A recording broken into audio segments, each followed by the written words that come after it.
अब ओमान को धमकी दी है ईरान ने।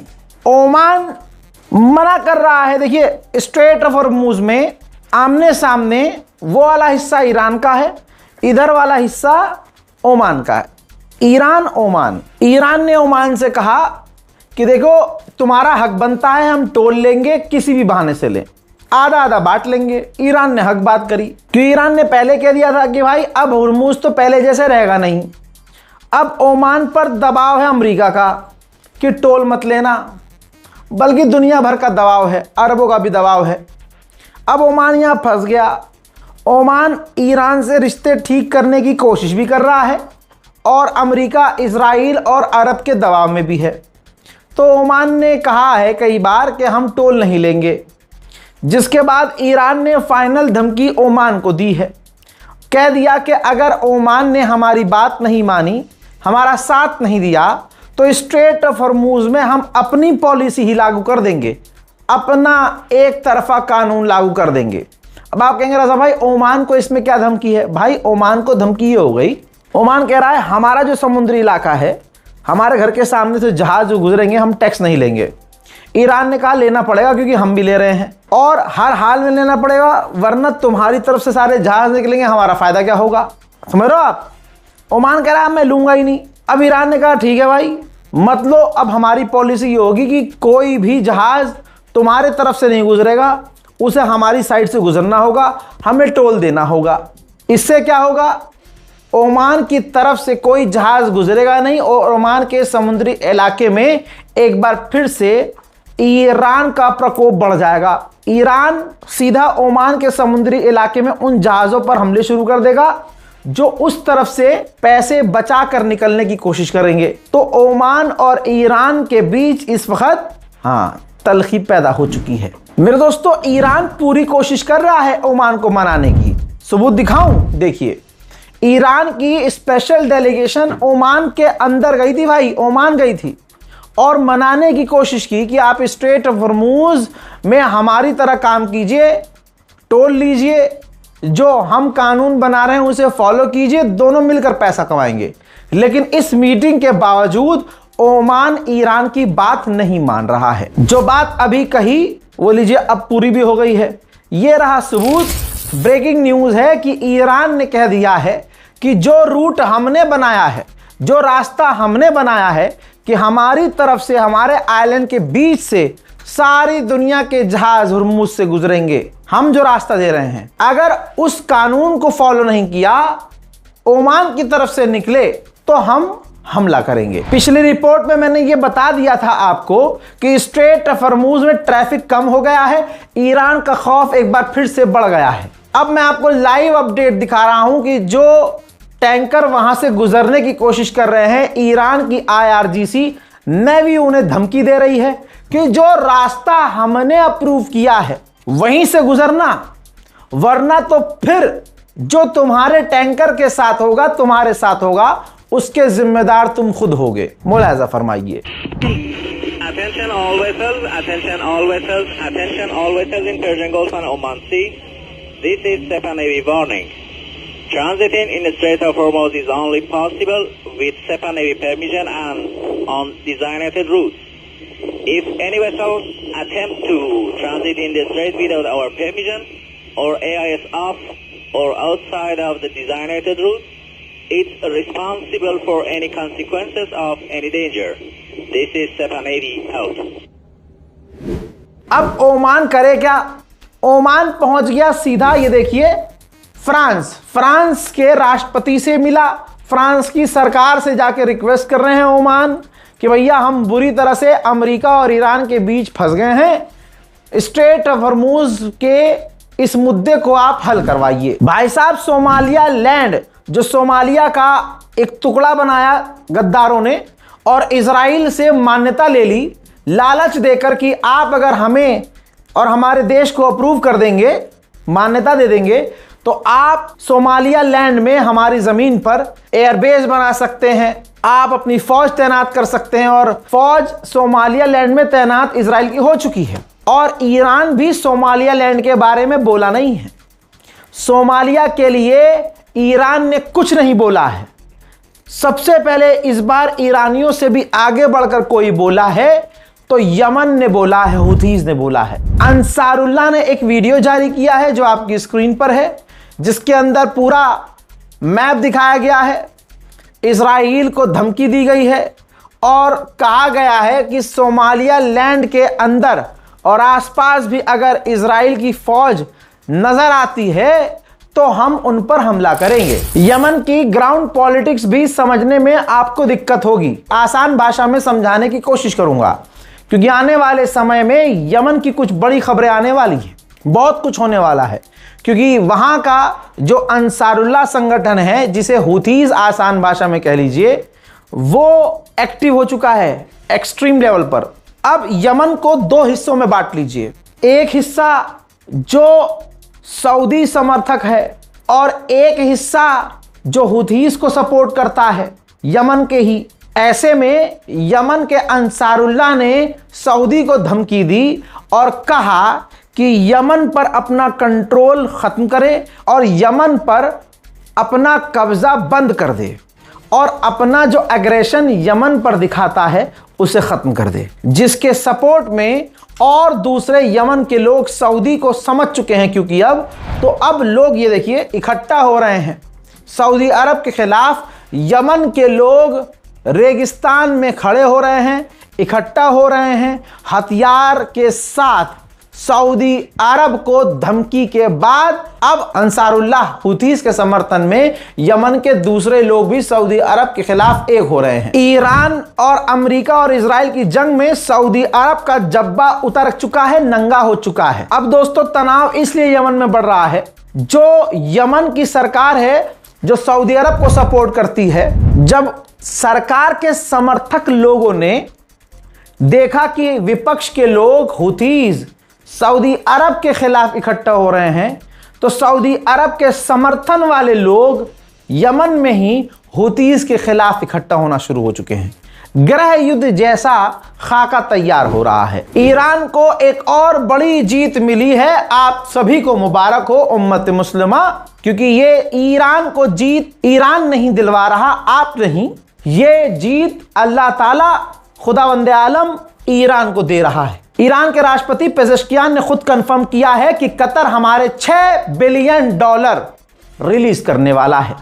कहने वाले गुलाबी सुअर ने कहा था कि हम ईरान को $1 भी नहीं देंगे, और अब मिलियन नहीं बिलियन में देना पड़ रहा है। शैतान तो शैतान होता है, उसका काम ही शैतानी करना होता है। ठीक ऐसे ही नरसंहार करने वाला बच्चों का कातिल ही होता है, उसको कत्ल करने का ही जुनून होता है। तो वो सिर्फ दुनिया में तबाही मचाता है, और ये आले यहूद पूरी दुनिया के लिए हमेशा से खतरा रहे हैं, फितना कर रहे हैं। इजराइल के डिफेंस मिनिस्टर ने कहा हम ऐसे हथियार बना रहे हैं जो हथियार अंतरिक्ष से पृथ्वी पर, इस दुनिया पर कहीं भी हमला कर सकते हैं। उधर ईरान ने मांग की है कि अमेरिका इजराइल की फौज का निष्कासन, यानी लेबनान से इजराइल की फौज के निकलने का पूरा टाइमलाइन बनाए, वरना बातचीत खराब होगी। अमेरिका के सेंटॉम के कमांडर की तस्वीरें आई हैं जो लेबनान पहुंचे और लेबनान के आर्मी चीफ से मुलाकात की है, और आखिर में उन्होंने लेबनान के राष्ट्रपति से भी मुलाकात की है। इजराइल अभी भी लेबनान के सीज फायर को फॉलो नहीं कर रहा। इल्जाम बड़े आराम से ईरान पर सीज फायर तोड़ने का लग जाता है। हकीकत यह है कि पूरी दुनिया में वाहिद इजराइल ऐसा है जो किसी MOU सीज फायर को फॉलो नहीं करता। एक बार फिर से लेबनान, साउथर्न लेबनान पर इजराइल ने तोप के गोले दागे हैं।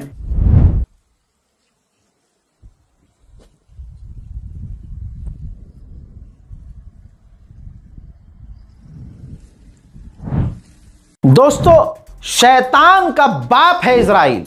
लेबनान में ये तस्वीर देखिए, थर्मल बलून फेंक रहा है। अब आप सोचेंगे ये है क्या, सर खुजा रहे होंगे आप शैतान की शैतानी समझिए। थर्मल बैलून हवा के जरिए लेबनान में इजराइल फेंक रहा है। वो बलून जाकर लेबनान की जमीन पर टकराकर फट रहे हैं और फिर आग लग जा रही है। यानी ऐसी टेक्नोलॉजी और ऐसी टेक्निक का इस्तेमाल कर रहा है इजराइल कि हमला दिखे भी ना और लेबनान जल जाए। इजराइल ने इस वीडियो को जारी करके दावा किया है कि हमने लेबनान में हिजबुल्लाह के 200 मीटर टनल को तबाह कर दिया है। हजरात, मेरे पीछे एक तस्वीर चल रही है। लेबनान में इजराइल का एक फौजी मारा गया था, उसके खूबसूरत जनाजे की तस्वीर अब दुनिया के सामने आ चुकी है। इजराइल जो बताता है कि नहीं हमारा कोई नुकसान नहीं हुआ, ऐसा कुछ नहीं है। लेबनान हो, फिलिस्तीन हो, गाजा हो, मारे तो ये भी गए हैं। मेरे दोस्तों, ईरान बनना किसी की औकात नहीं है, और ईरानियों के सीनों में जैसा दिल है वैसा दिल भगोड़ों में कैसे हो सकता है। दिल में जब यजीद की मोहब्बत हो तो हुसैन से वफा कैसे करोगे। तभी तो खास अल्पसंख्यक समुदाय को भारत में निशाना बनाया जा रहा है। कितनी गलत और अजीब बात है। बचपन से जब इंटरनेट का ज़माना नहीं था तब से हमारे बुजुर्गों ने शिया समुदाय के खिलाफ अंड संड बातें बताई समझाई, जिसका रिजल्ट ये रहा कि नफरत लोगों के दिलों में पनपती रही और आज की तारीख में हम टुकड़ों में बट गए। टुकड़ों में बटने का फायदा हमें नहीं हुआ और जो सुप्रीम बनते हैं उनको भी नहीं हुआ। आज लाइन में लगकर सब झुक कर पिट रहे हैं। कोई भी आता है हमारे पैगंबरे इस्लाम को, हुजूर पाक सल्लल्लाहु अलैहि वसल्लम को अपमानित करता है। कोई अम्मा आयशा पर आपत्तिजनक टिप्पणी करता है, लेकिन हम शिया सुन्नी में लगे रहे। भाई आज प्रदर्शन हो रहा है भाई, अम्मा आयशा के खिलाफ जो उसने बोला था, हुजूर के खिलाफ जो नाजिया इलाही ने बोला था उसके खिलाफ। अरे हम तो नहीं जा रहे यार, हम क्यों जाएं, वो तो सुन्नी है जो प्रोटेस्ट कर रहे हैं, हम क्यों जाएं। अरे अजीब आदमी हो भाई, सीने में तुम कहते हो अहले बैत की मोहब्बत है, या हुसैन करने वाले हो। आपके आपसी मतभेद कुछ भी हो, लेकिन वो बीवी हैं, और भाई तुम्हारी इन्हीं आपसी रंजिश की वजह से आज हम सब काफिरों से पिट रहे हैं। क्यों? शिया बोल रहा है सुन्नी को काफिर, सुन्नी बोल रहा है शिया को काफिर। कमाल यह है कि अब सुन्नी भी अलग अलग तरह के हो गए।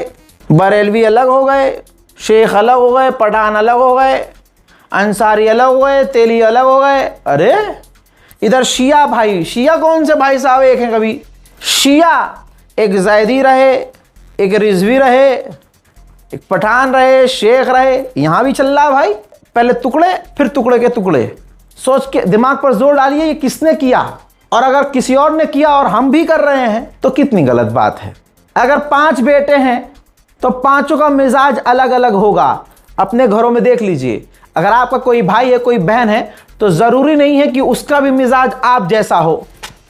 हम इसी चीज में उलझे रहे कि हमने कहा हाथ बांध करके नमाज पढ़नी चाहिए, तुमने कहा हाथ खोल करके नमाज पढ़नी चाहिए।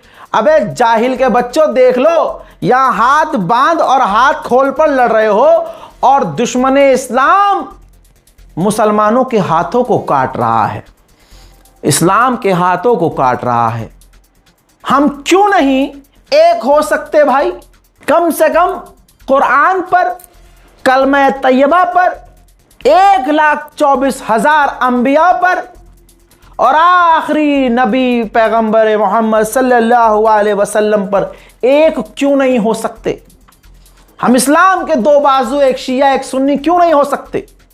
अब ये शिया है, ये सुन्नी है, इसे रोकना है दुश्मन को, लेकिन ये दोनों हाथ क्या कर रहे हैं?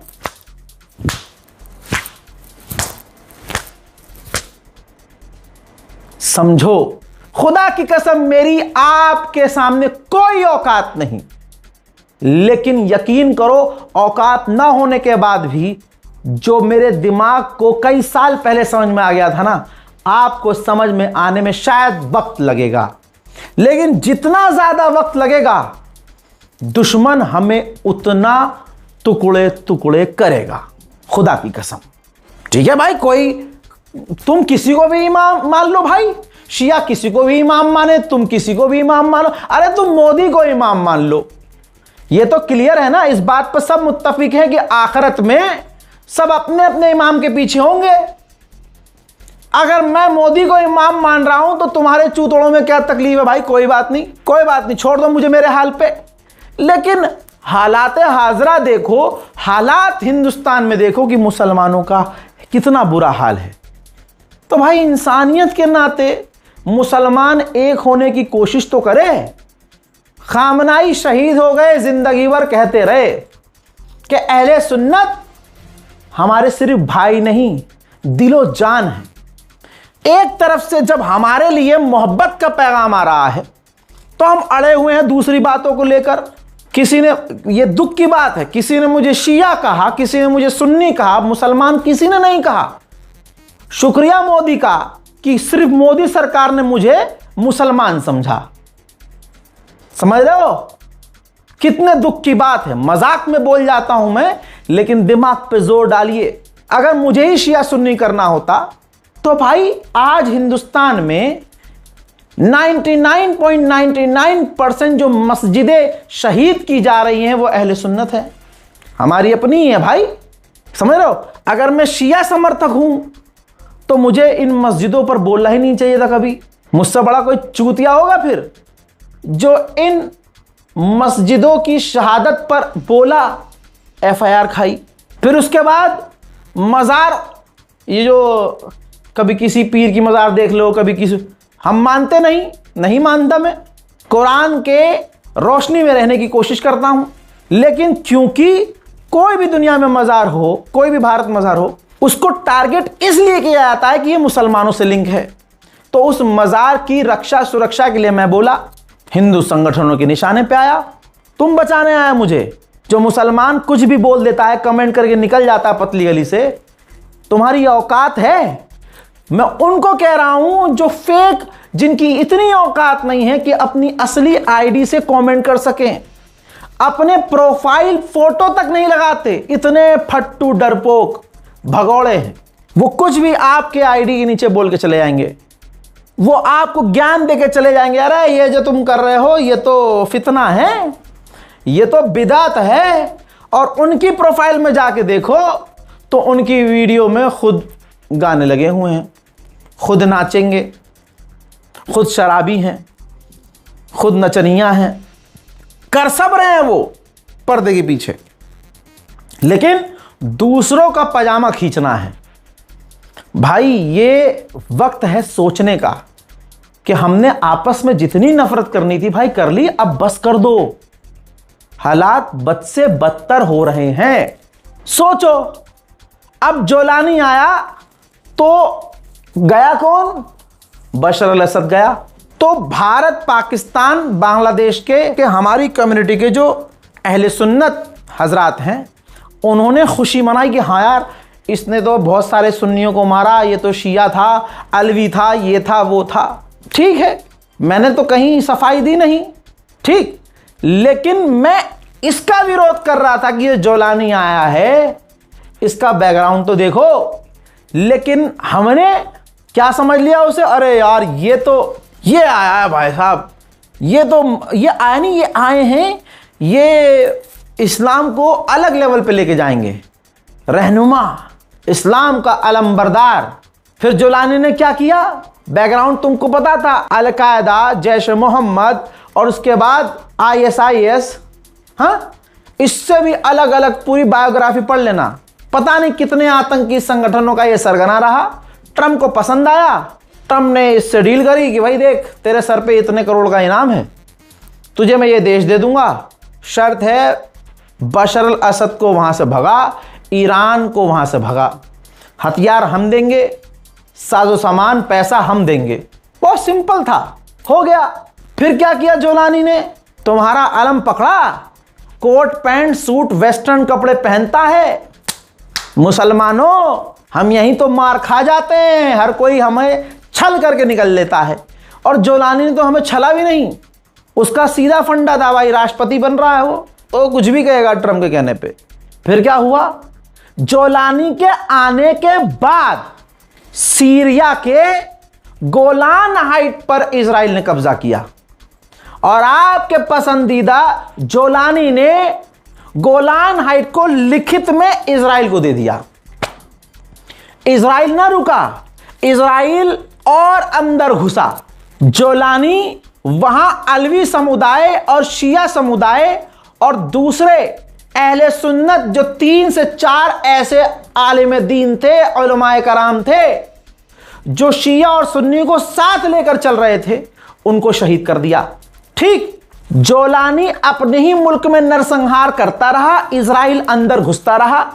जोलानी ने साफ कहा, और आपको खुदा का वास्ता सर पे कुरान रखकर खाओ कसम कि तुमने ये बयान नहीं सुना कि जोलानी ने कहा कि हमें इजराइल से नहीं लड़ना, हमें इजराइल से रिश्ते अच्छे करने हैं। कुरान क्या कहता है, यही तो सारा खेल है। कुरान हमने पढ़ा ही नहीं, हम मस्जिदों की तरफ मुंह करते ही नहीं। मस्जिद फिर शहीद कर दी जाती है तो हम कहते हैं अरे यार मस्जिद शहीद होगी।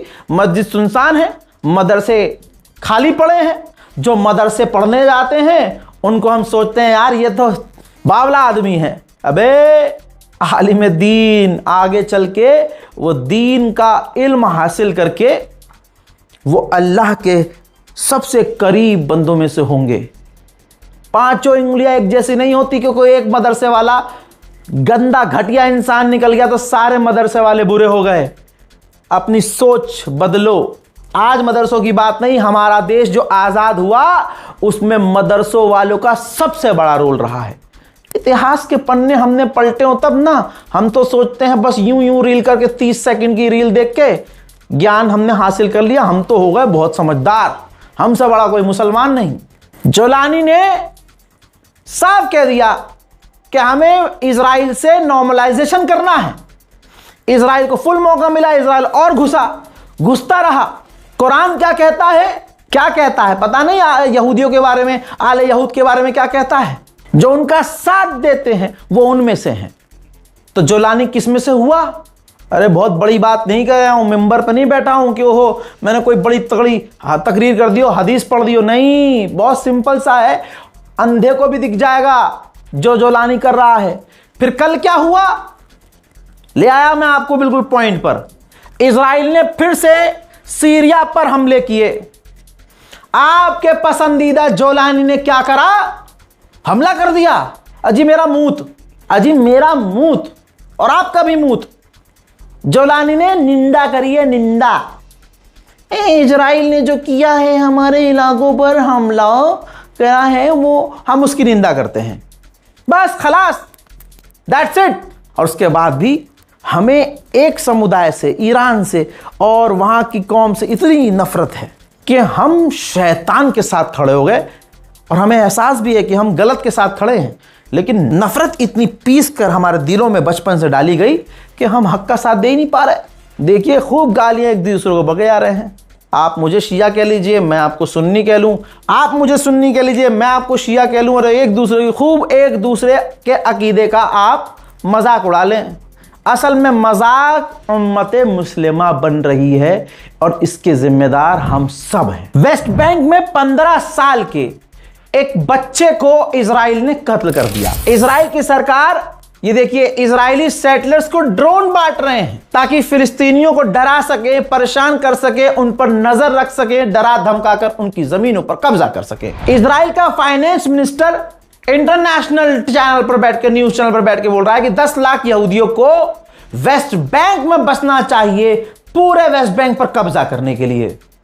बोल रहा है तुम्हारा जोलानी, बोल रहा है तुम्हारा पसंदीदा बिन सलमान, बोल रहा है तुम्हारा पसंदीदा UAE, बोल रहा है तुम्हारा कतर, बोल रहा है अरे अपने दिमाग से ये काला पर्दा हटाओ, तुम उन अरबों से ज़्यादा बेहतरीन मुसलमान हो अगर तुम कुरान की इबारत पढ़ रहे हो और अगर कुरान से भी दूर हो लेकिन इंसानियत तुम्हारे सीने में है, तो सच को सच, सही को सही, गलत को गलत, झूठ को झूठ बोलने का दम रखो। वेस्ट बैंक से एक महिला फिलिस्तीनी मुसलमान लड़की जो पत्रकार थी, इजराइल ने उसे गिरफ्तार करके जेल में डाल दिया है। अब जेल में उस लड़की के साथ क्या क्या होगा आपको और मुझे अच्छे से पता है। मेरे दोस्तों, हाथ जोड़कर अपील है, वक्त अभी भी है। किसी के पर्सनल जिंदगी पर जाकर कटाक्ष करना, किसी के